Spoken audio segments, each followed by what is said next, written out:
Haya magonjwa bana yana tabia ya kushika sehemu ngumu sana.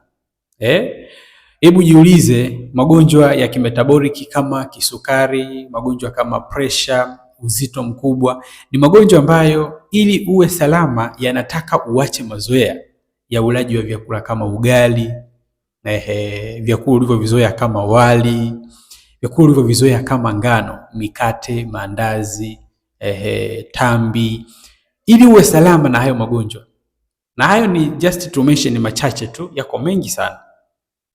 Ili uwe salama na ujiepushe na haya magonjwa ambayo yanatokea kwa kasi sana kipindi hiki, kwa sababu ushughulishaji wa miili yetu ni mdogo, lakini uingizaji wa nishati ni mkubwa, hali ambayo inatuweka kwenye hatari ya kupata magonjwa mengi sana.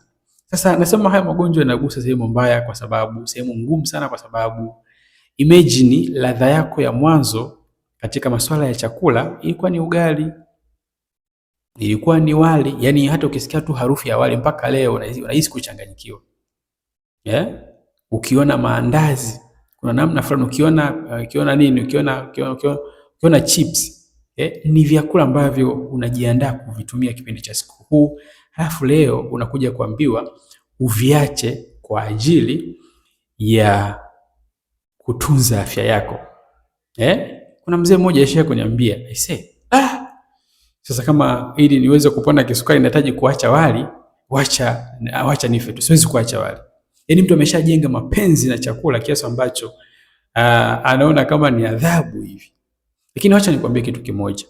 Usingekutana na hivi vyakula kama ladha yako ya mwanzo, ukakutana na vyakula vya kutumia vitu kama vitoweo vya wahadzabe, ukawa unatumia vitafuno, ukawa unakula kabisa vile vitoweo, vile sijui wanyama gani wale ambao tunaona wanawawinda wale, ungeshajizoea kiasi ambacho tukikurudisha kwenye haya maisha ya Kiswahili pia ungeshangaa ni ladha tofauti. Huo ni mazoea ambayo tunayajenga kwa ajili ya afya yako, kwa ajili ya uhai. Unajua kuwa hakuna fursa kubwa kama kuwa hai, na ndipo unapokuwa na magonjwa ambayo yanakuweka katika hali mbaya, vitu vingine vyote huwa vinapunguza maana mpaka afya yako itakaporejea. Kwa kitandani umezidiwa, mambo yanakuwa mabaya sana. Kwa hiyo mimi wito wangu ni mmoja tu. Ni kweli mazoea ya zamani tumeyashika sana, lakini unapokuwa katika hali ya kupambania afya yako, chagua afya.